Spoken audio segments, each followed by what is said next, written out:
Greetings, and I'm going to try not to say welcome back to Into the Nexus, the Heroes of the Storm podcast. I am Garrett Weinzerl, and I am joined as soon to be regularly joined by Willie Dills Gregory and Mr. Kyle Ferguson. This is episode 1, everyone, so welcome, guys. How are you doing tonight? Good.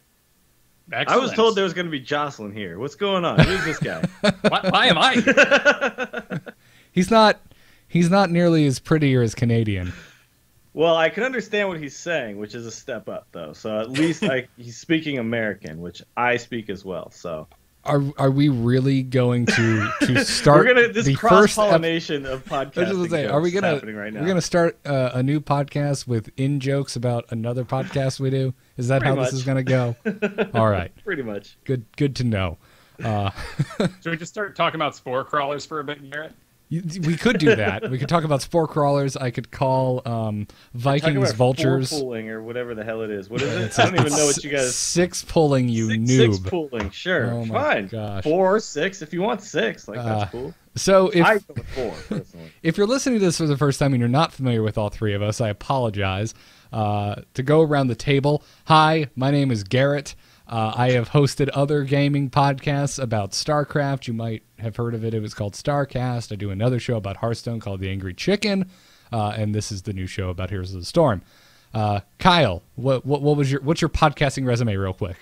Oh my! I started podcasting with Garrett during StarCraft's beta, and we recently finished up that show. We have also done. We've done a lot of things together, Garrett. We have some things we shouldn't talk about on the air. Oh my. I'm intrigued. Tell me more. Yeah. Wait, yeah. are you guys saying like you beat the StarCast? Like StarCast, you just final boss down, you beat it? Oh no. Well, there'll be more episodes one day. It Okay. just yeah, we're not going to get into that here. This isn't the time or place for that. I just had no idea. I didn't know. Okay. And Dills, I'm of the belief that you're quite new to podcasting. You've never done a show in your life. I have never done a podcast before, so this will be fun. I'm excited to try new things, and yeah, we'll give this a go. No, that is completely false. I went to school for radio and broadcasting. I do the Instance, and I do the Angry Chicken with you. I do Torture Cast. I do various things. A lot of shows. A lot of shows. And now I believe this is the third Blizzard-related show that you do.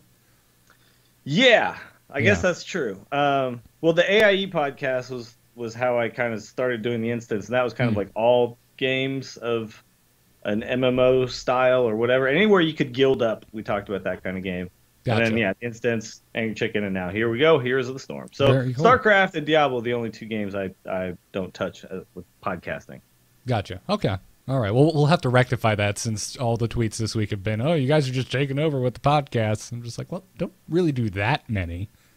But No, this doesn't seem like too many, does it? Is No. it too many, you guys? Let me know. I don't think so. Tweet at me. Tell me if you're getting sick of me, and just go ahead and shoot a tweet at me. Absolutely. So anyways, we're here to talk about Heroes of the Storm. I feel like we're just by saying the word MOBA, we're going to get emails because that's already the biggest argument on the internet. Is like, is it really a MOBA? Is it not a MOBA? Is it a hero brawler? Which is what It's a hero brawler. Blizzard is calling it. Yeah, Right. I mean, really, it's clearly not a MOBA. it's a You played this game. MOBA. It's the easiest way. It's definitely in that genre. I mean, the end of that shortening is Battle Arena, which is really what's happening here. Exactly. It is Blizzard Super Smash Bros, and we have been excited for this for so long. Yeah, absolutely. It's gone through a lot of changes. Originally, it was just Blizzard All-Stars, right? Yeah, no. First, it was Blizzard Dota. Oh yeah, It was that's right. straight up. They're like, hey, you know how we made Ire Chef and Left 2 Die? It was some Blizzard-made custom maps for StarCraft 2. Well, we've got a slightly bigger one in scope coming out called Blizzard Dota. And then they said, oh, hey, litigation because Valve owns Dota now. It's being changed to Blizzard All-Stars. And then it just fell off the face of the earth for a while. A Carbot animation short came out, and they said, hey, we're changing the name again. It's now called Heroes of the Storm, and it's going to be more or less a standalone game. It's still made in the StarCraft 2 client. Yeah, it's pretty like all of the settings and everything. It's like you're just looking at the StarCraft settings. Yeah, as a matter of fact, one of the very first games I played with you, Kyle, we were fighting against a Kerrigan, and she shot off this Ultralisk. I'm like, oh my god, it's the model from the game. And you, without missing a beat, you were like, well, it is the StarCraft engine. Yeah. Right, but I was equally surprised when it did explode and the guts flew everywhere. I'm like, oh, it died just like in Stark. Well, I guess I shouldn't be surprised, but hey. Right. So, anyways, I guess real quick before we get into talking about news, which is going to be the first segment every week. Since it's the first episode, I want to ask you guys, what are your experience with these type of games? What's your experience with MOBAs? Kyle, I guess we'll start with you. Oh, geez. Well, I did some looking up because I had to go way back. And in fact, it took me to 2002 with Aeon of Strife, which was a Brood War custom map that was ported over to the Warcraft 3 engine. And I had a sleepover one night. I played as Kael'thas, who summoned a mushroom that exploded. And it was absolutely dumb, but I became obsessed. And very quickly, this game turned into Dota in the Warcraft 3 Frozen Throne client. And that was, there were 3 lanes, and there was pushing, and you had your heroes. The main picture was only Illidan and, like, the Naga warrior sitting there. There was about 10 heroes. And then Ice Frog took it over. And this was the guy who is now working for Valve, balancing Dota 2. Okay. And he just kept adding heroes. And basically, if there was a model, he said there needs to be a hero to use this damn model. And lo and behold, Dota was born and went on and on. So I have had a long history. And the reason I'm so damn excited to be here is I have tried for years to get people to play Dota with me. And we'll be sitting around, through college, through high school, I'm just like, people are like, what should we do? I'm so bored. We have all these games, but, we played them 100 times. I'm like, oh, well, there's Dota. And they're like, there's too much to learn. There's items, there's things, there's strategy. And now, finally, we have Heroes of the Storm coming out, and it takes away a lot of the burden of learning and MOBA. That's very true. I guess real quick, my experience, I have limited experience with MOBAs. I played Dota 2 very super casually, mostly because you drug me in kicking and screaming, Kyle. Streaming, kicking and streaming. Kicking and streaming. That is that would be a really good name for a podcast about live streaming. That would be pretty good, yeah. Well, there was a lot of hype surrounding the International 3 last year, Dota's big, tournament for the year, their Super Bowl. And it was coming up, and I was like, dude, aren't you excited? No, I don't know how to play. I was playing Dota before the International 3. Because I actually watched the International 3 and enjoyed it. I wouldn't have watched it and enjoyed it if I wasn't already playing the game. By the way, Kyle, just real quick, you are kind of garbly. You may just want to kill your web camera. It's dead. Okay, just kill it. Keep it dead. Killed it. We get to look at this cool little picture instead. Cool little Kyle as a Protoss. Can we just put a picture of Jocelyn there? That would just make me feel safer. That's all I'm saying. It's a brave new world. Deal with it. So that's about it. I have a bunch of friends who play League of Legends. They've tried to get me to play League of Legends, and I haven't bit. Sorry. I was really into Dota. Couldn't get into League of Legends. Now I have Heroes of the Storm, and I have no interest in playing LoL. What do you think it is about League of Legends that just made it so that you wouldn't go for that? I think just Dota happened first. Okay. I really think, honestly, at the end of the day, I think that's what makes a lot of people make that decision. It's like, well, yeah. Where are my friends playing, and what one did I play first? For me, my friend who gave the biggest crap was Kyle, and he was playing Dota. Sure. So I started playing I think, Dota. though, with this type of game, with this genre of game, people just choose one and just stick with it. Yeah, exactly. Like MMOs, people dip their toes in for a little while, and then most people generally just come back to WoW at some point. that does tend to happen. Yeah, but I mean, you guys know, like, we've all dipped our toes in other ones and tried them out for a little while, but you can play more than one MMO potentially. It's tough. It's not easy on the pocketbook. It's not easy on your time, your life. But a MOBA, I think generally people just go this is the one I play. Yeah. Because you do have to learn a lot. There's just so much going on. Yeah, absolutely. So have you played MOBAs before, or are you kind of coming to us with fresh eyes? So my experience is limited. So I'm like to me, this game was the first MOBA that came out that I was like, okay, I'm excited about this game. And I did try League of Legends briefly, but the problem for me was I didn't have friends who were playing, period. So my experience with it was like download it, fire it up, not know what the hell I'm doing, and just get like called an asshat and all the names you could come up. I mean, that's the tamest name that I was called as I tried to figure out how to play a game from scratch, you know? Right. And then you guys kind of got me to play a little Dota 2, and I quite enjoyed it, but I still was, every time I tried to solo queue in that game, it just devolved into the same thing. It was just, Right. I'm the worst human being that's ever walked the face of the earth because I don't know how to correctly lane with Lich. You know, like, okay, I'm sorry. I'm trying to learn a game. Like that, but that type of mentality just seems so prevalent in the community around both of those games. And it really did just turn me off. So I think in a lot of ways, I am the target audience of Heroes of the Storm. Like, I am the guy that Blizzard is trying to get. Like, I'm not Kyle. I'm not, you know, like Garrett, you had a friend who got you in. Right. I'm the guy who didn't have a friend in those games out already to get me in. And then Blizzard was like, well, there's all these people out there who want to play these kind of games, don't want to learn how to do it, don't want to figure all these ins and outs out and get yelled at all the time. This game is perfect for us. So, yeah, Bane is right. I am the new Jocelyn for this podcast. I am the casual player here. But, I feel like I'm not sure if you'll stay casual though, because No, I know how you play games. Yeah, it's not going to. I'm just waiting for that day to come where you send me a spreadsheet where you've been like doing the math. Like, you guys, I've been choosing the wrong talent at level 15 from Nova this entire time. How do you know this? Look at this pie chart. Look at this pie chart.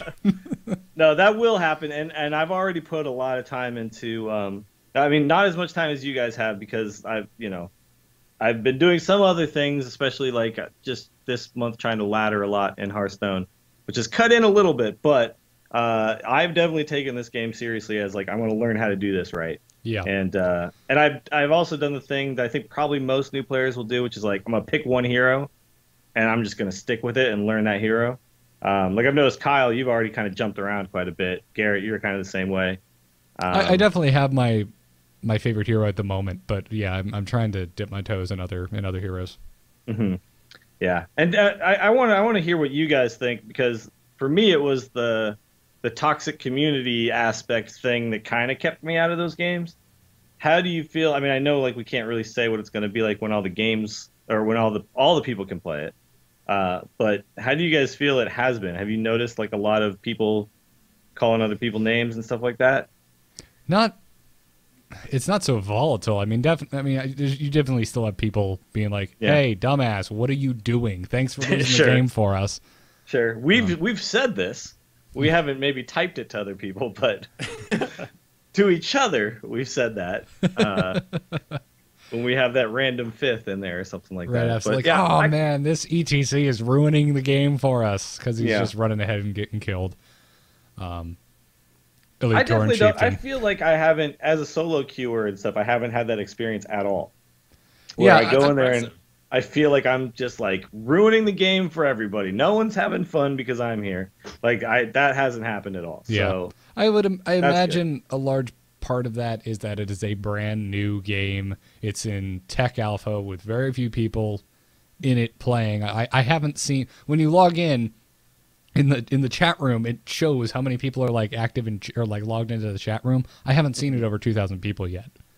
That's true. So it's a very small sample size. People. Yeah.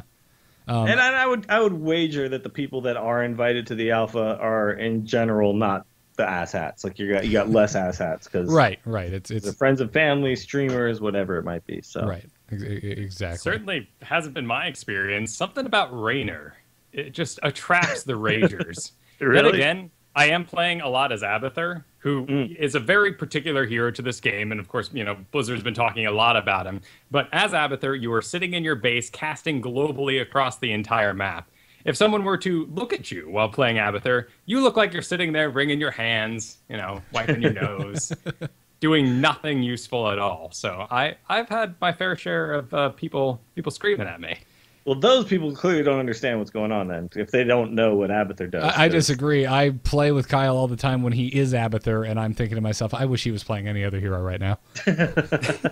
See, but when I'm Nova and Kyle's Abathur, and we double triple tap somebody, it is the best thing. It is a thing of beauty. I'll give you that. It's the best thing ever. Giggle like a little girl. You can't do that with anybody else. So, no, it is a beautiful, beautiful thing. I support your decision to learn Abathur, Kyle. Oh, thank you. Keep going. Don't let Garrett get you down. But he's so good as Diablo, and we seem to win a lot more when he plays Diablo. I'm just putting it out there. That's the next hero I'm getting with gold. And by the way, I can announce that I am continuing, as I was with Hearthstone, a free-to-play completely model for myself. Oh, okay. So we all just found out Kyle is poor. Okay, so donate to Kyle. Kyle accepts the challenge. Oh, okay. It's just okay. You're just challenging yourself. I got it. Yeah. Right. Yeah. I was about to say I will gladly send you the whatever it costs to buy Diablo if you'll just play I've been really Diablo. tempted by that offer, but anytime I say, well, as a free-to-play hero, you'll get to go, technically but I did one play time. Diablo. Yeah, that's true. Oh, I wouldn't hold it. If we're winning, I don't give a crap. You can say you're a free to play hero all the time. You can straight up lie. I'll say this. I've played WoW with Garrett. I've played Hearthstone with Garrett. Garrett does not like to lose. No. Everybody out there. Garrett no, I don't. hates to lose. I hate losing. Like I can I prefer winning. I'm a very competitive person, but I can kind of brush the losses off. And we'll be like, well, okay, well, we learned something. But you're just like, no, the world is a terrible place. I don't want to. When it's an exceptionally close game, I'm okay with the losses. But like when it's just like you're just getting trounced, I'm just like, oh, I don't even want to be here right now. Yeah. Well, that's one of the really cool balances we have on this show right now, other than, ranges of experience. Garrett, you do express in the text of the chat your rage at particular people. I am more of a silent but very disappointed person, and Dales, you just, it brushes off you. Let's just get to the next game if we're losing. I just don't care. I'm too noobish at the game to really be mad at anybody at this point. In my defense, it's very rare that I insult somebody. Usually I'm just dude, turn in your coins before we lose the game. Thank you. That is infuriating. We had the Tychus who just was running around the map all by himself with 8 coins on him, 8 doubloons, and we're like, dude, come on, man. The ship could be shooting their base right now, but no, you got to go solo some mercs up top. All right. I just don't have time for bad players, I guess. I don't know. Well, and I understand the rage that is being expressed right now because in Dota or League of Legends, if you are with friends or with people who are not as skilled, you can make up for it. You can just bust your ass, play your best hero, get out there, get all the gold, buy your items, and carry that game home. In Heroes, with shared XP and no real way to get above anyone else on your team, it's a whole new ball game, and it's really exciting in that way. Yeah. Actually, I was watching some people talking about I can't remember who I was watching, but they're mentioning that in some of these other games, you really concentrate on the mechanics and the solo aspect of how to properly get your character into the state it needs to be to carry a game at the end. And you can't do that in this game. The teams will have to just focus on strategy. Yeah, when it starts to become an esport. Yeah. It forces team strategy and teamwork. Yeah. Practice in this game is going to be practicing variations of strategies until you find the one that works best on that particular map. It's not going to be about with this character I need to have these mechanics and skills. It's just never going to come down to that, which is going to be cool to watch, I think, because that's what the casters and the really high level teams were going to be they came up with something we never thought of, rather than that guy just he just doesn't die because he's just so gifted at microing around or whatever. Yeah, absolutely. That stuff is kind of taken out. And I mean, to compare it to StarCraft as an esports, this game gets going the second those gates open. Mm-hmm. You have all 4 of your basic abilities, and at level 1, you're pretty much ready to have at each other, and if you gank, you are going to whip some ass. Yeah. Absolutely. I love that too. That was the thing that really caught me off guard when I first started playing League the first time.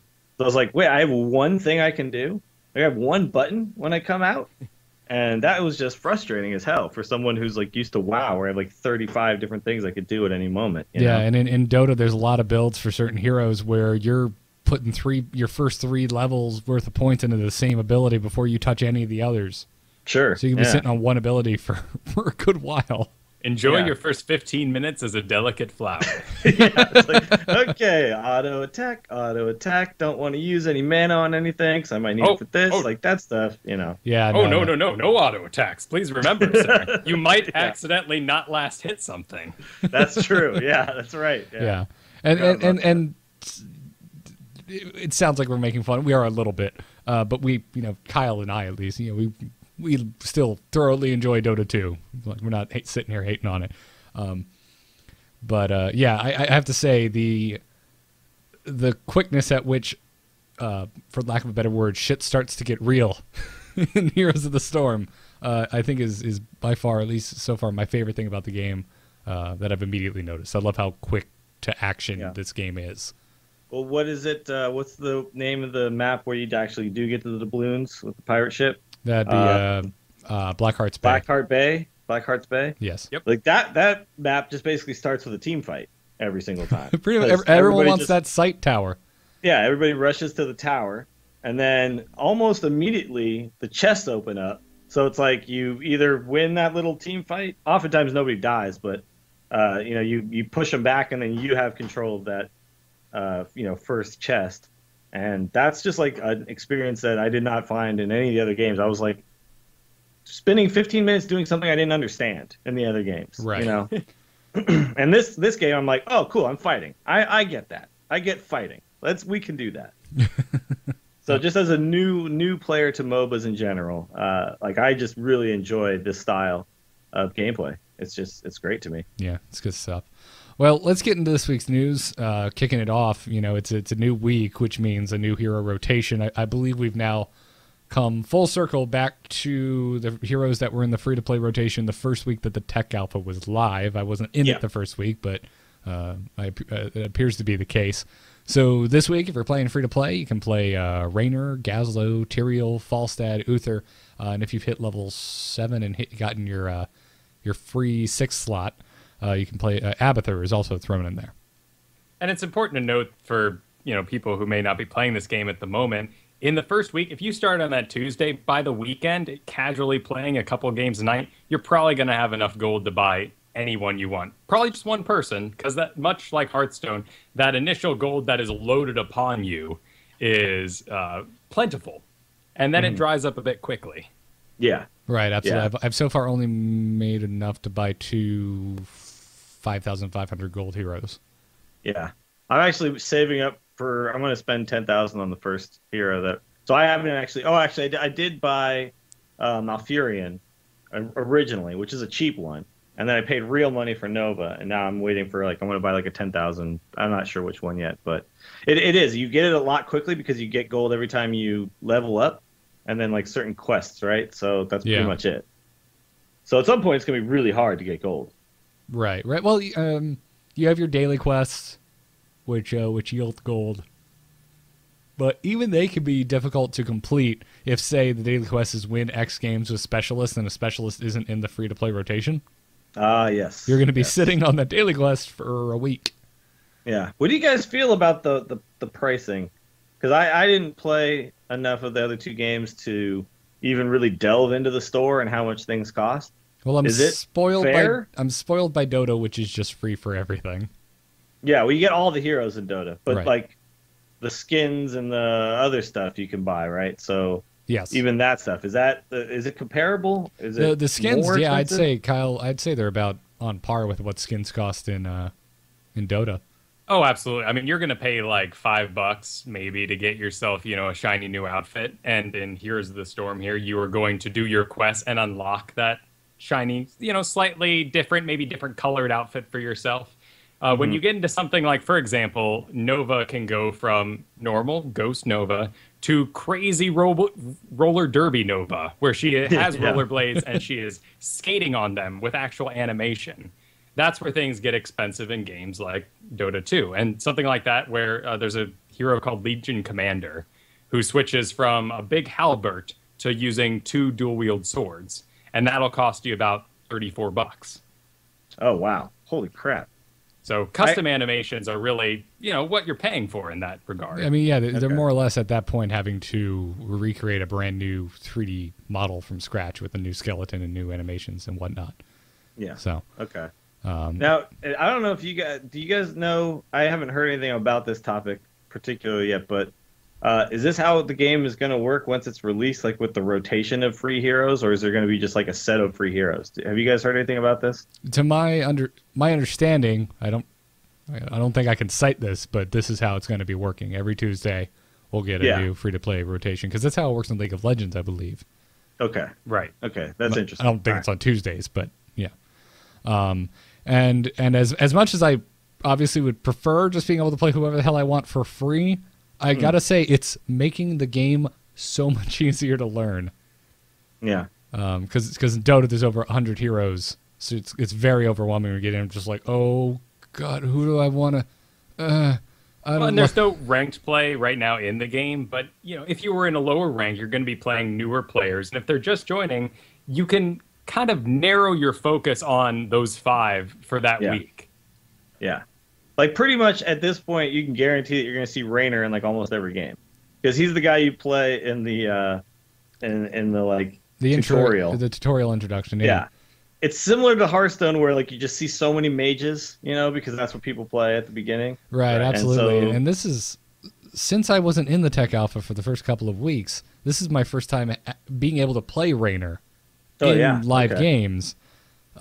He's really strong and really easy to play. Like I get why he was in the tutorial. He seems easy to understand at first, but damn, can he really like lead a charge with that inspire ability? Yeah. Well, maybe not lead it. That. Yeah.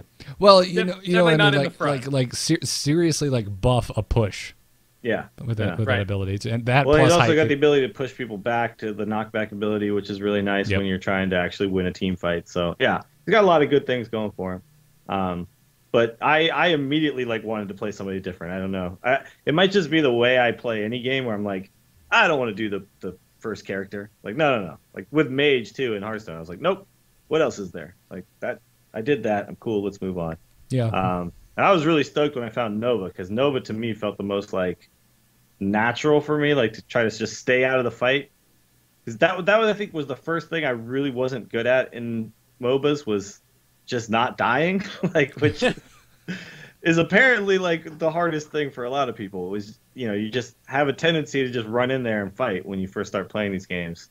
And for me, like Nova was nice because it forced me to stay out of the fight. So I was stoked when I found her. Yeah, absolutely. I had a similar. Well, I had a weird beginning to Heroes because I'm a big Arthas fanboy. So Heroes is coming out. I'm like, I'm gonna play Arthas. I'm gonna save up all my gold and get Arthas ASAP. And I got Arthas, and I hate him. Yeah, he's not good right now. I don't like Lich King at all.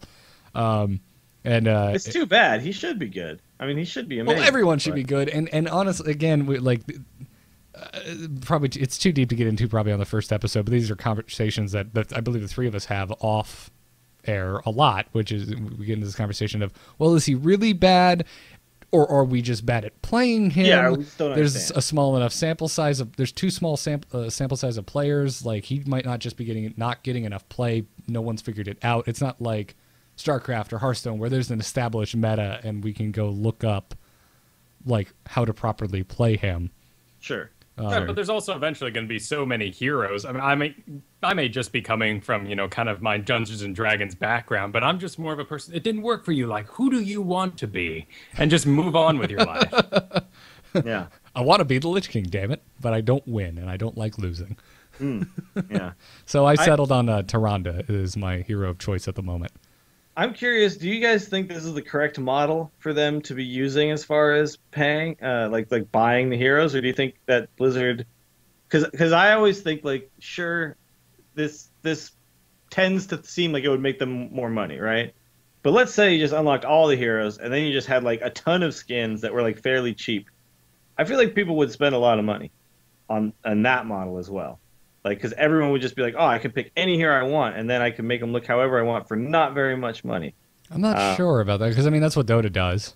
Yeah. But I don't know. I think both ends, because I feel like the way the heroes are currently priced, they're just right at that sweet spot where, like, if you really want one, you'll just buy them. There's also something. There's a pricing difference between heroes, which says a lot. You will find that Abathur costs. I've lost all my gold. I had to pay 10,000 for him. Whereas if I just wanted Mirrodin, who is just a dwarf, has a jump slam, has a forward cone attack, pretty simple stuff, is only going to cost you 2,000. So in other games, in other MOBAs, every single hero has to be able to maintain a laning phase in the most classical sense. Some get to go in the jungle, some get to do the mid. Like, there's different things they can do, but for the most part, they all have a kind of standard that they need to work into. Right. Here, I think the higher prices are more just saying, maybe you shouldn't touch this guy yet. Yeah, maybe this guy's a little advanced. Yeah, that makes sense. I feel, though, too, like there's things like Lich King and Diablo they can make expensive because people are just going to want to play as those characters, right? Like, which they did. Those are middle of the road characters. Yeah. Originally, I thought, oh, well, you got Steve Blum doing Abathur. You got, Kerrigan voiced by, what's her face from Battlestar Galactica. I thought it was Trisha just like Helfer. how much it cost to get him in the booth thing. Oh, yeah. I guess that would make sense. But yeah, I don't know. There doesn't seem to be a true like one-to-one explanation as to the cost of the heroes. Yeah, I feel like some players, like to me, I'm more inclined to do what Kyle is doing, which is like never pay money for anything because I have to buy heroes like to play them. So I'd rather just earn them, and it'll be slower, and I probably won't pay. But if they were all available, and then there's just like the skins and stuff, I feel like I'd be a little bit more inclined to just throw a couple bucks down just to look how I want. This coming from the guy who refuses to like buy any of the pets or mounts for World of Warcraft? Are you sure, but Dills? that's a different thing for me. Like the World of Warcraft never had anything like that, right? And then suddenly did, and so it's just okay. No, I'm not doing that. Gotcha. Well, and your quest right now that you complete is going to earn you about 400 gold, to put in perspective. You're still doing the Hearthstone model where you're getting one quest a day. Is there a max level? Has anyone run into that? Because I think it just keeps going right now. Max level, I believe it's 40. I heard it was 40, right? Yeah, 40? It's 40. Okay. Yeah. So if you maxed out on your level, let's go down the road, your max level, you're not getting gold for leveling, and suddenly, for me, like if they put out Deathwing, which is like, he's his human form, his ultimate is he turns into frickin' Deathwing and starts flying around being a badass. Well, what you should do is kill everything on the map when he turns into Deathwing. Exactly. Why not? Just like the card in Hearthstone. That comes out, and you can't level to get your gold, and you have to wait to grind. Suddenly, in that kind of situation, they're making some bank. Yeah. I don't think that they have their final model yet, but I feel like there's probably a Blizzard's going to come at this from a different angle than everybody else is at some point. Right now, it's like this is what is out there, and so they're just kind of rolling with it. Yeah. But they've been proven to figure things out on their own and do what they think is right. So we'll see. We already have gotten a fairly sizable update or a patch to one of the maps. Since we got into the tech alpha and recorded this first episode, Haunted Mines have gotten an update. This is, for those of you unfamiliar, the map that you may have seen where the both teams have to go down into the mines, which is an entirely separate portion of the map. As a matter of fact, on the mini map, it looks like two completely different maps. Yeah. So you go down there, you collect skulls, and once all the skulls have been collected, both teams spawn a golem of varying strengths, depending on which team got the most skulls has the stronger golem. Yeah. So what they wanted to do was shorten how much time teams were down in the mine, especially in the later portions of the game. So how it was when you went down to the mines, there were groups of mobs that dropped skulls and one big golem that you could kill, and that amount never changed as far as the game went on. But now they've changed it so that each time the mines open up, the further into the game it goes, there's less mobs with the same 100 skulls packed more densely into them, and more skulls going to the giant golem that you can fight. Making the golem more important later on, and making it much quicker to run through and clear out the mine. Which needed to happen because people in the late game were just straight up ignoring the mine. The golem doesn't scale as the game goes on. So in fact, when you get to level 19 and that mine opens for maybe the 5th time or 4th time, there's no reason to go down because in fact, the level 19 mercenaries out in the woods are going to be better pushing than the golem is you get. Yeah. Right. Yeah, so people were basically ignoring the mechanic that they were supposed to be doing, which in this game, the mechanic's supposed to be very important. And I think even like the first golem, people were just like, no. When the first golem comes, we'll ignore that one too, and we'll just get a bunch of mercs out, and then suddenly we have a big push. And so yeah, it's just it wasn't the correct mechanic that people wanted to be doing. So I think it's an interesting way to do it actually, rather than just like nerf the golem, which I would think they would maybe do, like or buff the golem.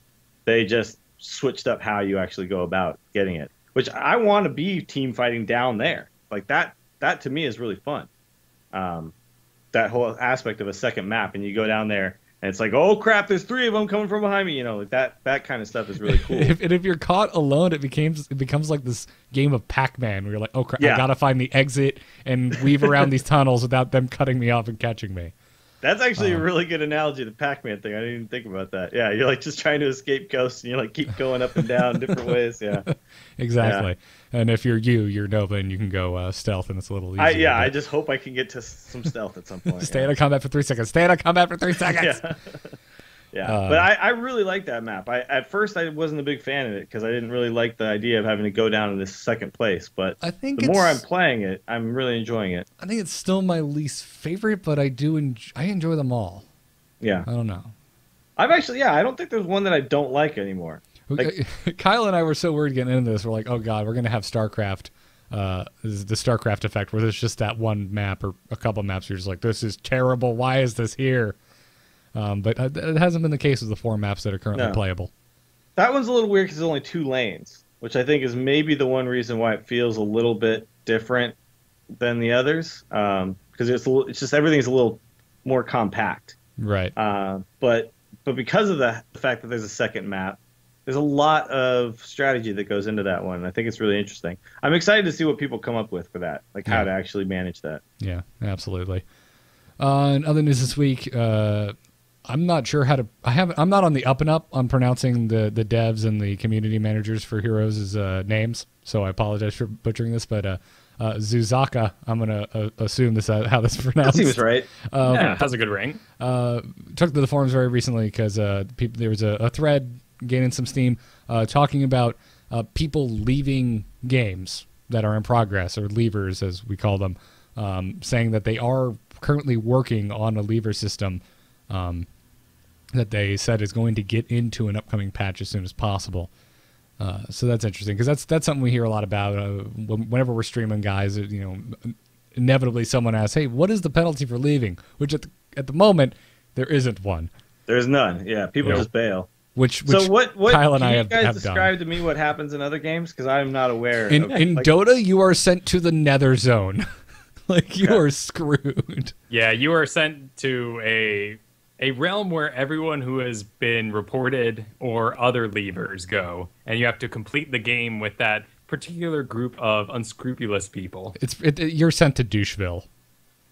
You're sent into this section. You're sent into a low priority queue, so your queue for a game is longer, and you're only matched up with other people who left games. Oh, so it's really bad. Yeah, okay. Or people who were reported enough times by other people for being rude or flamey or whatever have you. So imagine your worst experience with a MOBA, and then imagine all other 9 players in there are that worst experience. But man, let me get off my lawn and uphill both ways here, because damn, I would spend all night trying to get a Warcraft 3 Dota game just with people who stayed the whole time, because there was no leader system in that game. Sure. That punishment, people complain all they want. It is a godsend. Yeah. Yeah, that's really important, because I have noticed the AI is not good right now. So when a player turns into the AI, it's a freaking liability. Yeah. In Dota, if someone leaves, there's no AI. The person just stands in the fountain. As a matter of fact, are you serious? Man. As a matter of fact, I believe other players can control them once they're out of the game, right, Kyle? Yes, and you can sell their items. So if they came back after the 4-minute mark where you can control them, it gets bad. Okay. Right. But yeah. I haven't had to deal with that because I don't leave games in Dota. Well, Sure. I have had I've to never deal with left it. the game either, so I didn't even know there was. I have had to penalty. deal with it though, because like Ben, our buddy Kyle, like disconnected and it counted it as leaving. And so the next time we played with him, we were in the low priority queue with him because we were partied with him. And that was a rough experience. That sounds bad. And it makes a lot of sense why they're getting around to this now, because these are 20-minute games. So Sure. First of all, if your friends are in a game, just wait for them. Because it's only 20 minutes. This isn't, an hour and a half long slog. Yeah, I queue up We a had practice one game that and was get- like 40 minutes though. You guys remember that one? That was like Yeah. ridiculous. It was Yeah. wasn't That was 40. awesome. It wasn't quite 40. It couldn't have been. It was pretty long. It was long. I mean, it was a over- really fun game. It was though, like but- over 30 minutes, but it couldn't have been like a 40. I don't know. But yeah, like if I go down and I see Kyle and Dills, you guys are playing, I'll just queue up a practice match. I'll play a hero I haven't played before until they get out. Yeah. It's not that big of a deal. Well, that's the thing too. You can do the practice matches. You can also do the testing in the store, which I've done a bunch of times when I'm waiting for you guys. So I just go pick a hero and just test them out for a little while. So there's stuff to do. It's not that bad. Yeah, absolutely. That's the other thing. I haven't noticed that leaving has been that bad. Again, smaller sample size of players. But I also think like the 25-minute average game length also kind of naturally, people are like, well, if I'm going to lose, whatever. I'll just finish out this game and get my XP. Yeah. Right, but I experienced a big problem last night. I joined a group soloing, and these 4 guys were together. We lost the very first tribute on the Raven Lord, and they all left. All of them bailed. Wow. All 4 of them out. Okay. So what do you guys think would be the correct way to deal with this? Do you think that that Dota really harsh penalty is the correct way to go? Yeah, if you can't sit through another 15 minutes, help you. Yeah, like screw you, right? Yeah. Yeah. Okay. Yeah, I don't know. I wouldn't be against it. I could also see them doing something like they do in World of Warcraft where you just get a debuff where you can't queue. Like you just straight Yeah, up you can't can't join queue another again game for a while. Yeah. for like 10 or 15 minutes. You could even penalize them with like straight up like XP and gold penalties too. I mean, you could just be like, well, there you go, less gold. Well, but that's Just the took problem. gold from you. Before Dota switched over to the actual games played, because now you have to play 3 games in total, complete them, or if you've done some real bad things, it's 5 games in total to complete, or you just left during a ranked match.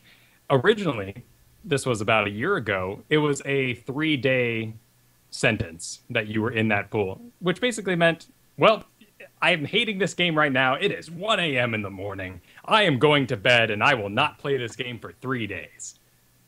And you just do that instead. So they had to up the punishment. Yeah. And I think if you just take away like gold or whatever, then it just gives people who have money to burn an excuse to be jerkwads over people who don't have money to burn. Because like, well, I'll just buy all the heroes anyway with real money. I don't give a crap if I lose gold.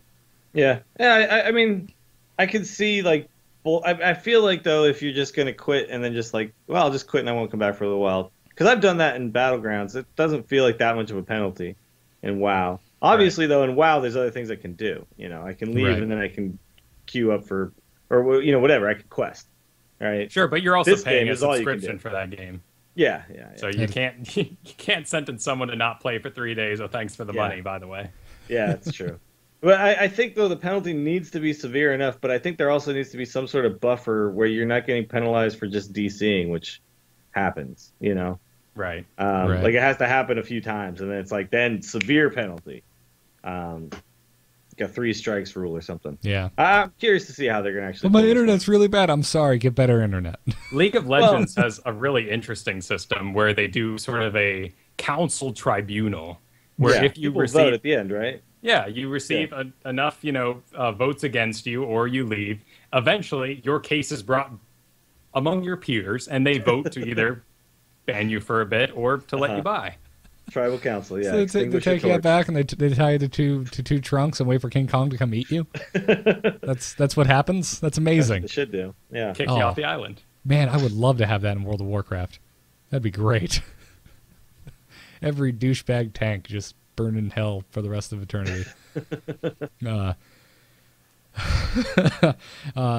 other news, Another thing that Blizzard has mentioned on the forums that they're working on is game speed, or what I'm interpreting more as is like input lag.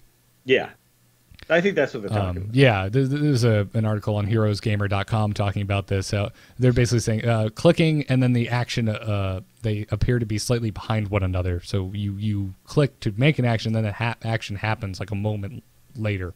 I feel this for sure. I mean, I know you guys have noticed it too, right? Yeah, it feels just like slightly off. I don't know. The best way I can explain it is it's like when you tried to play like a music game like Rock Band or Guitar Hero on a TV that was like the syncing was just slightly off. Oh yeah, when you didn't you didn't actually. You had to try and compensate for the Yeah. for the lag of when you actually see the note hit the thing on the track and when you actually press the button.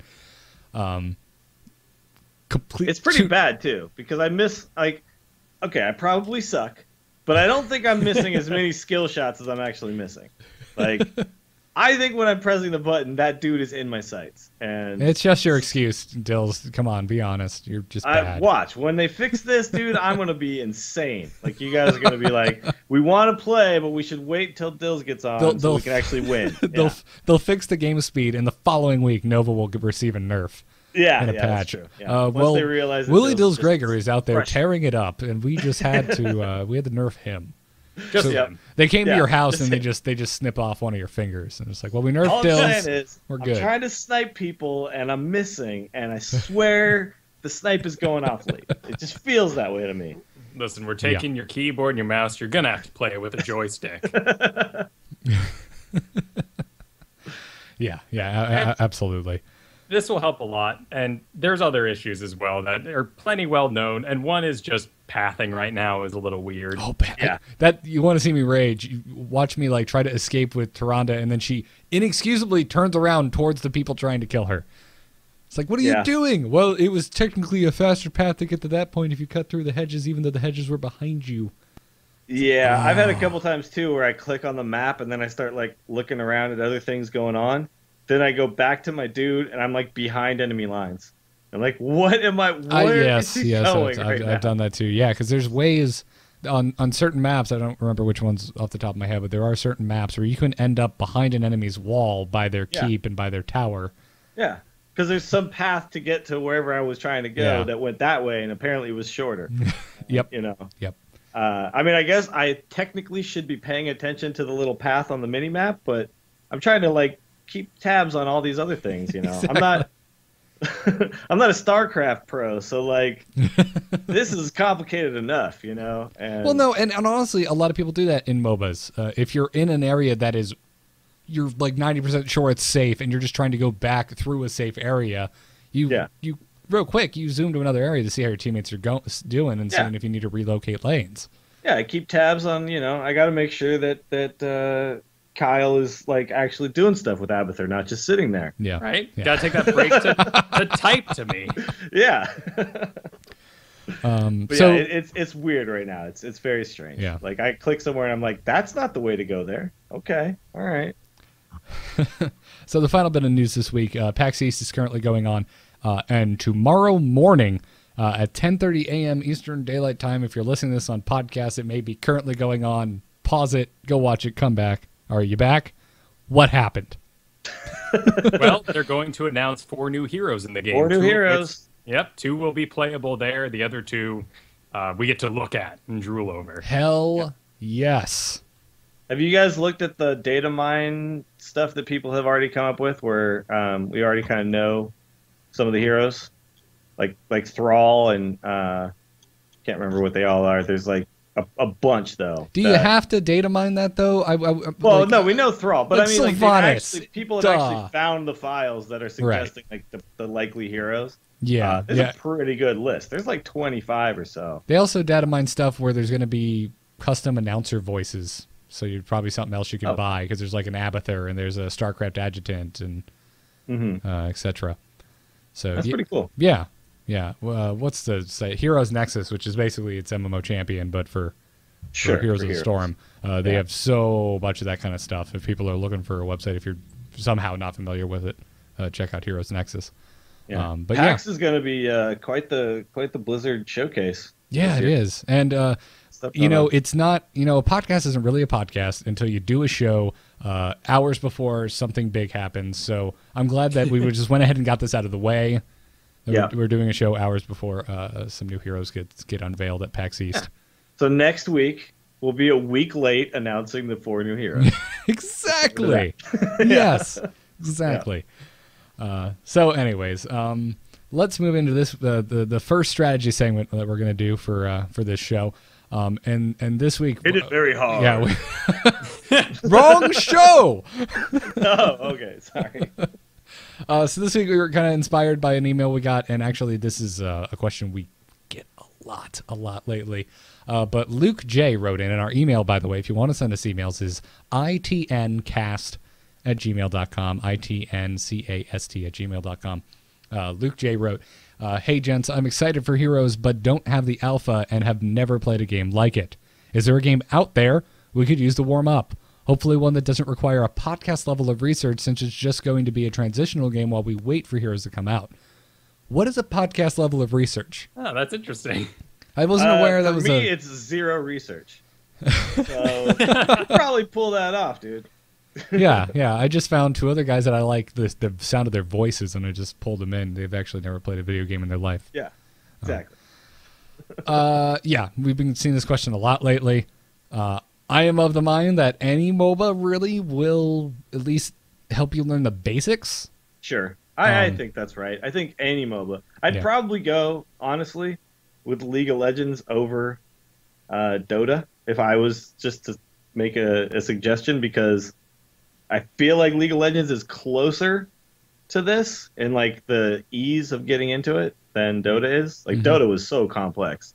Like secret shops, and like you had to figure out where the hell those things were. Like there was just so much weird stuff that I just had no idea what was going on. And to me, it seems like League of Legends would be a little simpler, but I don't know. It's hard to say. Of those 2 choices, League of Legends does have a lot more heroes with skill shots, and because the way Blizzard is aiming this game with heroes having abilities from the beginning, every single hero pretty much has some sort of aim-based ability rather than just your personal ability to click on things in the mess. Yeah, if you're really into this kind of stuff and you don't even know what we mean by saying skill shot, that's when you actually have to aim it. It's an ability like you click it and you get a line out in front of your character showing you where it's going to go, and you have to. So if someone's running away from you, you have to lead the shot so it'll hit them, as opposed to something where you toggle the ability on and you just click on someone, and as soon as you're in range, it just hits its target. Right. Yeah. It can be as simple as take the Ghost in StarCraft. You have Snipe. That is not a skill shot. But your EMP, it is a skill shot. Granted, an area one, so it's a bit easier. Yeah. Yeah. Still and playing Nova, like that skill shot that's like my main thing. So if I'm not good at it, I really suck. So I would definitely suggest picking a game where you're going to have to learn how to do that correctly, because it's tough. It's not easy. Yeah. Like the first ability I always choose, the first talent, is the one that gets it like a longer range, because having it do a little more damage is nowhere near as good as hitting more often with it. Yeah, absolutely. So as far as like any MOBA you go into, I think as long as you know what you should be focusing on, specifically from the school of preparing for Heroes of the Storm, that you'll be fine. And to me, those things are just single character movement and microing. Yeah. Because if you're like me and Kyle and you came in from StarCraft, you're used to doing entire armies. Yeah. And so kind of got to get used to controlling one thing. Make your jokes about how MOBAs are easier than StarCraft. Go ahead. But it's not microing like WoW. Like that's the thing. Like I was always really good at the WoW microing, which is just don't stand in the poop. Yeah, but I mean, there's definitely like when you PvP in WoW, there's a lot that goes on with the hiding behind things, and some people are really good at that, and some people getting are the not. hell away from the shaman as it runs towards you and tries to blast you off a cliff. But I'm microing with my left hand in that game. You know what I mean? Like in this game, everything is the mouse. Everything is mouse clicking. Yep. Like I can't back up with my left hand while I do something else with my mouse. Like it just doesn't work that way. So you really need to get a handle on those types of controls, and they're much closer to StarCraft for sure. Yeah. Than WoW. And so in that regard, I would, if we're gonna have a lot of people who are interested in this game that have not ever touched a MOBA, and you're absolutely right, Dills. They are toxic communities, and if you want to get yourself excited for this game, maybe that's not the correct place to start. And I would actually suggest a game in the StarCraft arcade. If you don't have StarCraft, the StarCraft arcade is completely free. Just download it through your, your in-betweener client.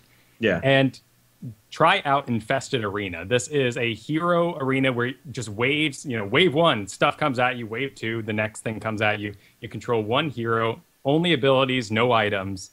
And this is going to give you the same sort of control and idea that you're going to have. And other than that, I would say play anything with a mini map, because as an experienced MOBA player, there's one thing that drives me nuts. Absolutely just bonkers. And I think I'm a nice guy. But Garrett, damn it, when I say, oh, incoming, and someone says, where? I'm flabbergasted. The mini map, there are red things. They are coming towards us.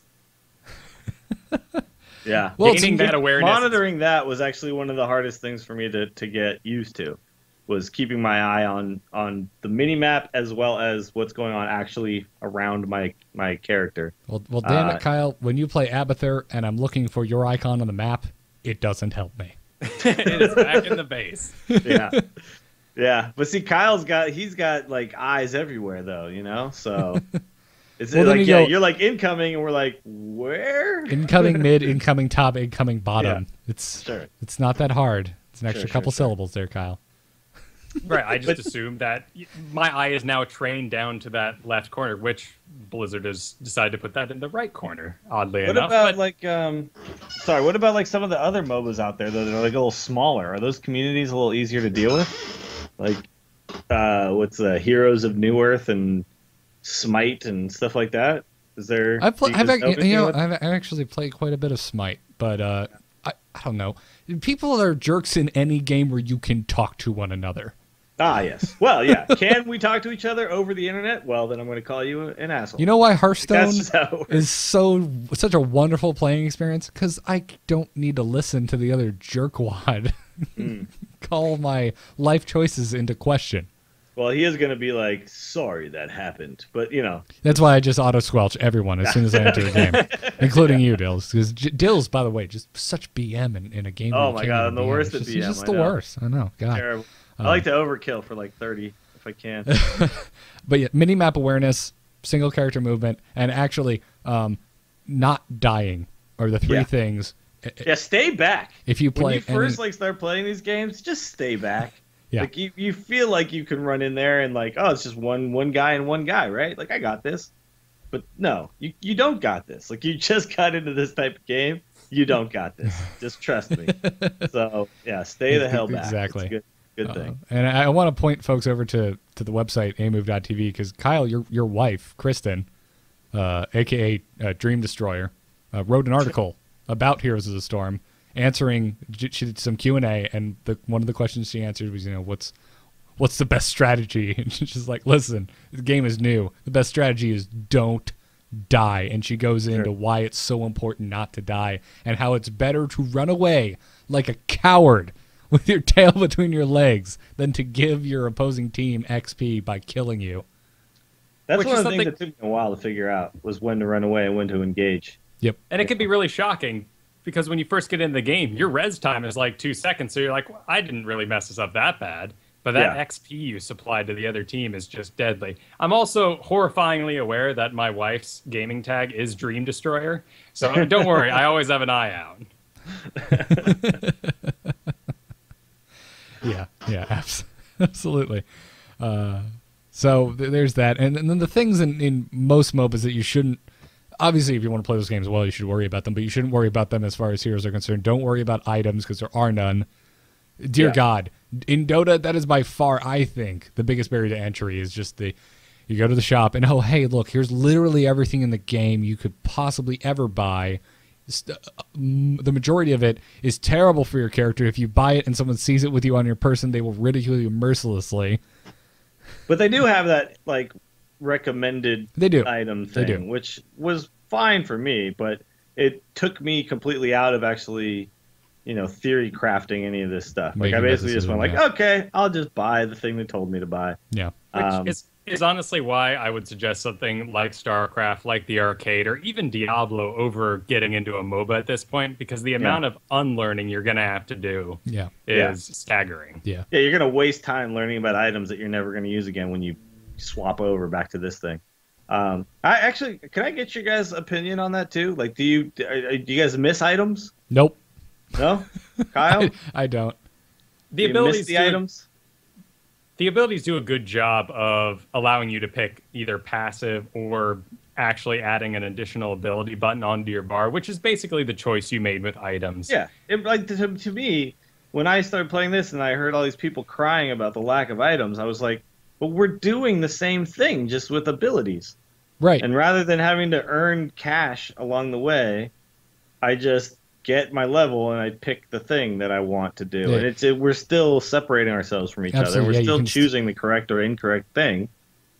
I don't really see the problem. Yeah, absolutely. You can separate I can separate my Tyrande from someone else's Tyrande by the abilities that I choose. Yeah, you're like offensive or defensive Tyrande, right? I mean, that to me is exactly the same type of thing you would have done in Dota, just without having to like scroll through a whole bunch of weird icons that I've never seen before. Like that one change right there was so nice for someone getting into a MOBA. Like just to go, okay, I got 3 choices. Cool. Let me pick one. Right. I see where the complaint comes from, though, because you are losing that sort of... And it happened to me. I was playing Kerrigan, one of my first games, and I went on what I assumed to be... There were other people around me, but I felt I got the last hit. And I'm just like, I'm steamrolling. I kill 3 people. I was ready. Double kill, triple kill. The lady's announcing it's mayhem, and I'm so excited. And I go just screaming, running into a tower, and I'm dying. And I'm so confused. I'm like, no one's here. I just did all these kills. I should be the biggest badass on the team. But you know what? No matter if you had all the gold and if I had every item, that's 4 people not having any fun behind me. Yeah. And that I think that's a really good point too, is that you're taking out the aspect of like this one all-star player, which I'm really excited about as this goes into actual esports. Like when we start seeing tournaments, like I'm not in the world of League of Legends and Dota and stuff, but like I've heard some names like this X-Pecky guy or whatever, and everyone's like, oh, he's like the god or whatever. And okay, but does that mean that like he just carries his team? Like, does the rest of his team suck and this guy's just carrying them? Right. I mean, we're not gonna be able to do that with this game. To give a perfect example, in Dota, there's support heroes, and much like in Heroes Heroes of the Storm, there is a range that you gain XP in. You need to be, basically your hero needs to be on screen with the things that are dying in order to be gaining XP for your team. In Dota, that XP is divided among the people who are staying around. So something gives 75 XP and there's 3 people standing there, each person gets 25 and you've divided it. Oh. There are strategies where, hey, you enjoy all the kills. I am going to sit as far away from you in the woods, and I'll run in if you need help. But otherwise, I'm not going to take your XP. You're our carry for the game. Yeah. And okay. How boring is that to be told, oh, no, stop playing. Just don't play the game and let me enjoy myself? Yeah. And that took me a long time to wrap my head around that when I first started playing the Dota stuff. Was like, okay, you want to be down here because of this. And we want this guy to be solo mid because of this. I'm like, okay, sure, I guess. Like, but now in this game, it's like, well, we just need to spread out, and we'll get XP collectively, and that's like much easier to get into my little tiny Dill's brain here. Is like, just spread out, we get XP, cool, got it. But in the other game, it was like, no, don't kill that. Oh, you just took the kill away from that guy. Like, it sucks, It's not fun for me. Right. Yeah. This allows everyone to just fight and kill, and at the same time, it's weird because so much of Dota is steeped in, it's like video game tradition. The game has been around so long, it's just this is the way it is, even if it doesn't inherently make sense. Whereas Blizzard's kind of taken it and stripped all that away. Okay, what's fun, what's not fun, and so they've made it where they've made it easier to pick up and play because you can get in and you just kill stuff, and it helps, and that's great. Yeah. But on the flip side of that, they've reinforced working as a team and made it more important, I think, than it currently is in other MOBAs. Yeah. Though it is fascinating and slightly frightening when you'll be like, what's he doing? I'm like, oh, that guy's bad. He's moving like a bitch, or he doesn't move like he doesn't move with any confidence. Like I can read Dota body language, basically, because the long tradition of this game. Yeah. Yeah, absolutely.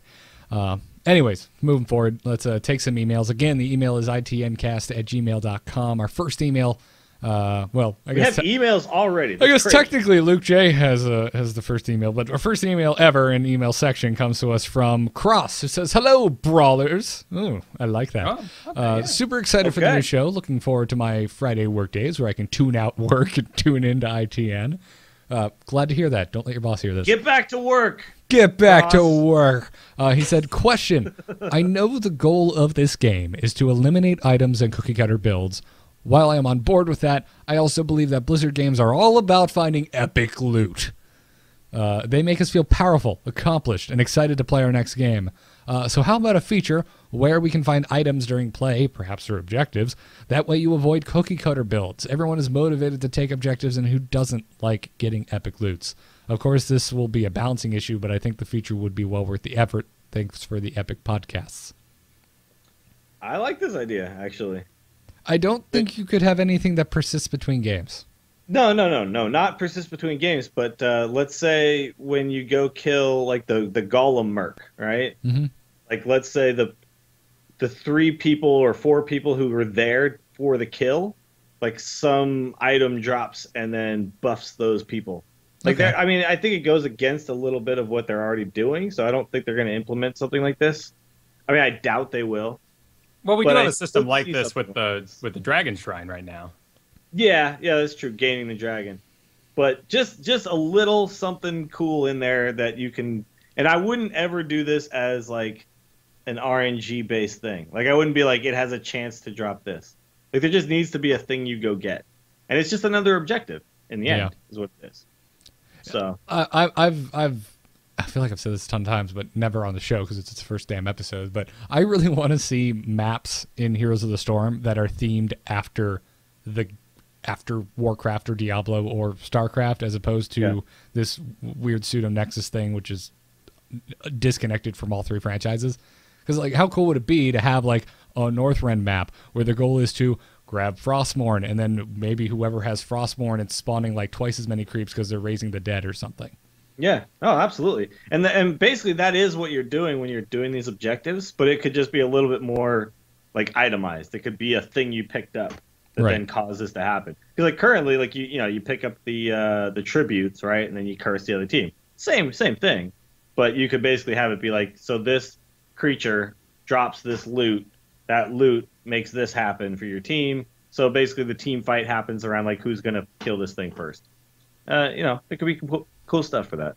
Yeah, absolutely. And also, I mean, in a way, unlocking your color variations and whatnot it's the equivalent of loot in this game. It's the equivalent of a shiny new armor set in World of Warcraft. That could be cool, actually. Like random chances when you kill like mercs or whatever the hell it is to drop a skin. Well, I was just saying it's already there when you level up, when you complete your hero quest and you get that new skin for your hero. I mean, that is. I mean, it's the same effect. That's loot. Yeah. I want to look like a badass. Hooray! Yeah, and right now we do have a sort of system to do the quests. As you complete your particular hero quest, you start unlocking the skins. But it's seeming like they're just going to start loading this game full of skins, and it would be pretty cool if, like, hey, your team won. That means you have X percentage of unlocking some random skin out there. Hey, you got commended by everyone on your team. That gave you that much more of a percent. Sure. Yeah, I mean, that's one of the things that's really exciting about WoW is always like, I raid, and then I'm hoping to get the thing. When I get it, it's like, yes, like I got the boots, You just did your end of TAC, yes. That makes me happy. That is my only yes. That's how it is. Like someone's like, "Would you like fries with that?" Yes. But anyway, so like the thing is that feeling of I actually got it this time. Like I've been trying to get it and I finally got it. That's the feeling that WoW gives you, and so I agree with Cross here that getting loot is cool. So any place we can get loot, yeah, I'm in. Yeah, awesome. I like the loots. Well, Dillis, you want to take the next email? Sure. This is from Lodi or Lodi. I'm going to go with Lodi. He says, "Hey, cool dudes. Unfortunately, I listened to both the Angry Chicken and the Instance, which leads me to believe I will be suckered into listening to Into the Nexus. Once I discovered that you guys had started yet another podcast, I began to think about the future of A Move. It's safe to say that you guys are now actively solidified within the esports community with your podcast about StarCraft, Hearthstone, and now Heroes of the Storm. So I have to ask, how long will it be until A Move / Frogpants starts a competitive esports team for these games? Have you guys thought about this? If so, what would you name the team? You're welcome for such an awesome question, and feel free to air it on either TAC or Into the Nexus. Yours truly, Lodi. Well, thank you, Lodi. That is a great question. There are two questions here. The fun one, which we can answer. What would we name the team? Chickens of the Storm. I don't know. Well, Kyle and I like Team Bogadile because we've been playing a lot of Diablo. And the Bogadile is awesome. I'm in. So I've been personally for the Storm Force 5. So like a local weather action news. Yeah, but you know, with Doppler technology. I'm into that. Yeah, that's pretty cool. That's great. I love the chat room. A move. Well, no way. more ridiculous jackets than Artosis. You could go the there silly you go, hats. Yeah. Team silly lots hats of team. patches on our jackets. Yeah. Team fireproof jacket. There you go. Just in case I slam this card so hard that the processor overheats and catches fire. I'm good to go. You know, this is actually an interesting idea, though. I hadn't even considered starting a team, but I would like to be on a team. I feel like we are kind of a team already, though, aren't we? Like, yeah. just, The serious answer is it's really hard and expensive. Yeah. to start like a legit team where we have to fly people to competitions. Team, yeah. You imagine having just one dude. Imagine Dills, you were playing in that DreamHack Hearthstone tournament that we would both like to really go to. Sure. Just getting one of us out there would be an obscene expense. Yeah, it's a long ways away. Yeah. Yeah, and to do that with a team of 5, 6, 7, or 8 dudes, and make it self-sustaining and a regular thing, it is really hard. Who was I thinking of, Kyle, as an example? Total Biscuit. He runs a pro StarCraft team, and he's done a lot of interviews and talked a lot about, very candidly, the trials and tribulations of what it means to run a team like that. Yeah. So if you're interested in the more serious side and the business side of those things, I recommend digging up any times where Total Biscuit has talked about running an esports team. Well, I think, though, that we could definitely do, like, a casual style team. Because, like, Team Doge House in Hearthstone, they were not, like, backed by anybody or anything like that. They're just some guys who wanted to, play Hearthstone. They were already somewhat notable based on other stuff. Right. But the recent, because Savage just moved to Curse, and in his interview he said, well, yeah, we were never, like, sponsored. We were never a legit team, really. I mean, they were a legit team, but they weren't, like, put together by some company with a bunch of money. It was just guys who wanted to play Hearthstone. That's how a lot of teams in budding games start. Yeah. And then at some point, hopefully, you get the jacket with the logos and all that. But at first, it's got to just be like, casual. So then you got to sit in the booth and you're like, I'm so thirsty. And you're like, you keep drinking Monster. That's great. I mean, I'm not opposed to it. Is all I'm saying, Lodi. Yeah, I'll drink Monster. Yeah, I'll drink. I will play video games and drink whatever energy drink you want. I will smile while I do. The drink will fall out of my lips because I'm smiling. But damn it, I'm there. Dills, we would have to just get the team sponsored by PBR. I mean, if you're on it, it's we just PBR and Dickel whiskey, and it'll be the first time they move into the esports community. I don't think Newcastle Brown Ale sponsors esports teams, but if they did, I swear it's Nut Brown Ale, dude. It's not brown ale. It's just brown ale, dude. Just brown ale. All right, I've got a coaster sitting right here. I'm looking it up right now. Oh, Samuel Smith is the Nut Brown Ale. That's what I told you this the last time we had this conversation. I just didn't believe you, that's all. I don't like my brown ale without nut in it, is all I'm saying. Well, we'll put nuts in your brown ale. Okay, let's stop right there. That's enough. Kyle, lead us out with the final email today. This comes from Matt K. Hey, guys. I'm super excited to start listening to the Heroes of the Storm podcast. It's got dills, so it must be good. Oh man, I'm totally tanking though, Matt K. I'm tanking it right now. My question is, what would be best to try and get into Here's the Storm Alpha? Would it really be with a really top of the line computer with specs to send to my beta profile, or to release some Here's the Storm content, podcast, fan site, etc.? I feel like if you aren't already a famous streamer, there's really no chance of getting in. Thanks. Yeah. Yep, that's your answer, what you Dills. need to do is you need to podcast for like about 6 to 7 years consistently about Blizzard games. Well, first you need a time machine. 'Cause Yeah. This will be out in 6 to 7 years. Yeah. Yeah. I mean, no, more invites are going out all the time. Like they've had a couple of waves now, so you just opt in. That's what you do. Yeah, my girlfriend, who has never shown her face on the internet or typed a word on a blog about a Blizzard game, got in randomly. Really? Yeah. Did Jocelyn get in? Jocelyn did not get in. What the hell is going on in the world? I keep hearing from people who are not involved in any fan sites, any podcasts, any streams, are not former esports pros or current esports pros that are getting in. It just appears to be random. It does seem to go out mostly on Tuesdays during the update. Yeah. Yeah. That seems, when waves are going out. So I feel like your chances are just about as good as really anyone else's who aren't, like Day Nines and Total Biscuits. Yeah, and your chances are there, so you just gotta keep hoping and praying, and eventually this will be like open beta, and then it'll be out, and then you just get to play.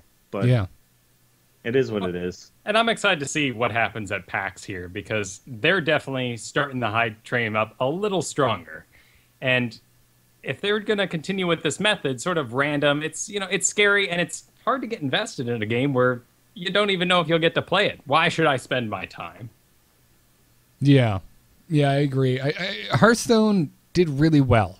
When it first came out, like almost right out the gate, people were wanting to watch it. People were wanting to learn about it. But I feel like because it's a card game, it's a little easier to watch and understand. I mean, you can read the card, see what it does, and then see it do what it's doing. Right. Whereas this game, like, if you haven't played the heroes, if you haven't like seen the abilities in action, it's a little harder to follow. Yeah, absolutely. I do think, like, I've heard some people say that the low numbers of viewers on Twitch is a bad omen, and I don't agree. I think that the low number of viewers on Twitch really just is representative of the fact that all the big streamers played it early on, then they went back to the game that got them big, and so currently what you have some people who are just streaming it because that's what they want to stream, like and they're me. not necessarily the major streamers. So that's why the numbers are lower, not because the game itself isn't what people want to watch. It's because people watch streams for the person most of the time. Like, Hearthstone will be very low on the totem pole of what's being watched if Trump and Crip and all the other people aren't on at that moment, right? Right. StarCraft's the same really way. depends on the person who's playing, right? So, yeah, we'll see those numbers go up again when the game is more prevalent and available to people. So, yeah, absolutely. I mean, the more people that are playing a game, the more people have an interest in watching it. I wouldn't watch StarCraft tournaments if I have never played StarCraft in my life. No, absolutely, yeah. And also, too, like, the reason, like, why League of Legends and Dota are always, like, so high up on the list on Twitch is because they're always running freaking tournaments. There's, like, a constant tournament on. Yeah. Like, it's just, there's seasons, and there's just, like, this really regimented esports league that's going on for those games. And that's why those are really huge, because the production value is there, and it's something people want to watch. Yeah, right absolutely. now, it's just a random dude streaming Heroes, so. Yeah, I guarantee you there'd be people watching if tomorrow Blizzard's like, hey, we're having a best of whatever $10,000 tournament. People will tune into that. Oh, absolutely, yeah. They get Total Biscuit, the cast in, and whatever. Yeah, it'll be big. Yeah. It's the infancy of the game and all that stuff, and the tech alpha and the game just not really being finalized and all that. So to me, it's just not a bad omen at all. But Matt K, all you got to do, buddy, is just opt in, man. Don't worry about all the other stuff, and just fingers crossed. Hopefully, you'll get in there. Yeah, and keep checking your Battle.net account, because I didn't get an email to alert me that I was in the alpha until days after I got into the alpha. Really? Yeah, and Yeah. it also ends up in your promotions folder if you have it set as a different area in Gmail or whatever In you may Gmail, have. Yeah. Oh, yeah. okay. But Gotcha. it doesn't help. It does help to just have a completely wacky, maybe even awful computer. That That's is a true. good point. Yeah, because they want to make sure this works on a bad computer as much as they want to. They know it's going to run on an awesome computer. I don't think that's a question. Yeah. Yeah. Yeah, no. That's probably why I got in, because my shithole of a computer here. Hey, this Dills guy, his computer just randomly powers down. Let's see how it runs on in his. the middle of tournaments, when he's going for the finals of a Hearthstone tournament, it will just shut off. We can We're really working- stress test this game. We're working on our rejoin feature, and I know exactly who Yeah. to call. Exactly. Yeah. Oh man, bad memories. Oh, that's great. Oh, well, guys, I think that'll do it for episode 1. I think we Okay. did it. I think Wow, we we did successfully it. started another podcast. All We right. beat the final boss. This is last episode too, right? We're done. We're That done. was it? We're never doing another one again. All That was, covered. that was enough. One episode about a game that's not even out yet. And Yep. yeah. No. We'll be back next week. If you want to tune in live, we're going to be recording live every Thursday night at 9 p.m. Eastern Time on twitch.tv/amovetv. We recorded an hour earlier tonight because Mr. Dills has to get to his fancy schmancy press box over at the Giant Stadium. Yep. We were making fun of him before this show. I should probably not be making in-jokes about something that wasn't actually recorded. But nonetheless, normally 9 p.m. on twitch.tv/amovetv. Podcast listeners, go follow that channel. It helps us out. And come join us live and chat with us. Hi, chat room, by the way. And enjoy. Also, if you're an iTunes listener, if you're enjoying what you're hearing, it's a new show, so go review us. Leave us a 5-star review if you're enjoying what we're doing, because it helps the show out so very much. Like 8 of you have already left us 5-star reviews before even doing a show, so Which is amazing. thank you Yeah. all very much for breaking the system. But it helps. I mean, we were like top 5 on iTunes at one point without even putting out an episode, and that's because of you guys subscribing early and leaving reviews. Which Yeah, is really it cool. definitely helps in the opening weeks. So thanks very much. So thanks Robo Hobo, Virachi, Dad Mode, JM Tibbles, Marshall, and Brandman. Thank you guys very much for reviewing the show before we even did an episode. You're Yep. ridiculous. Now you can Hours all of go foresight. back in and leave 1-star reviews because it No, totally sucks. don't Oh, test sorry. them. Don't say that. People will do it. Yeah, I know they will.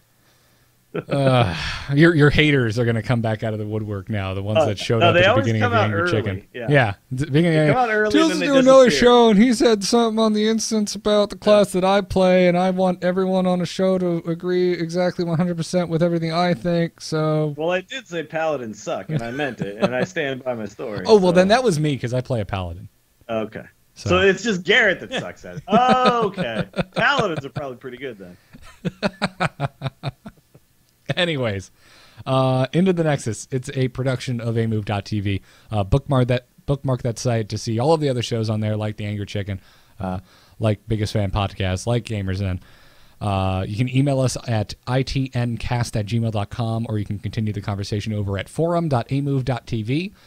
We record live on Thursday nights at 9 p.m. Eastern on twitch.tv/amovetv. Our mobile live stream is provided by Alpha Geek Radio, which you can get by going to mobile.alphageekradio.com.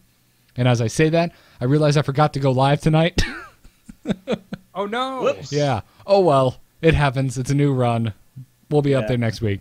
Follow us on Twitter at ITNcast. I can be found at Garrett Art. Dills can be found at Willie Dills. And Kyle can be found at Kyle Ferguson. And check out nomoonart.com for my personal graphic design portfolio. I'd appreciate it. Check it out. Dills, where can people find you? You can find me every Monday on the Angry Chicken podcast right here on twitch.tv/amovetv. Fridays, you can find me on the Instance, the World of Warcraft podcast, so you don't have to. Where you'll know the new heroes and we'll be able to talk about them tomorrow. Exactly. And you can find me on the TortureCast, torturecast.com. I'm actually headed right now to the ballpark to sit in the press box and cover a Giants game. First place Giants, by the way, they are in first place. And so yeah, if you're into the Giants, you'll like it. If you're into the Dodgers, you'll hate it. If you're into just baseball in general, you may be okay with it. I don't know. And then, of course, the Mediocre Golf Association. If you're a golfer and you suck at it and you want to play with people who are cool and also suck at it and don't care, that's where you go for that. MGAtour.com. There Wonderful. You go. And Kyle, how about you? You can find everything I do over at amove.tv. This includes A-Move Radio is on Monday, and that is just a delight to do every week. Dills refers to that as the glorified Angry Chicken pre-show. Yeah, that's where you guys talk about what we might talk about on the Angry Chicken, right? It's like the Howard Stern show, like they have the whole station around that show where they just like talk about what they have, and then they replay it later, right? That's what you guys do. Exactly. We're the warm-up act.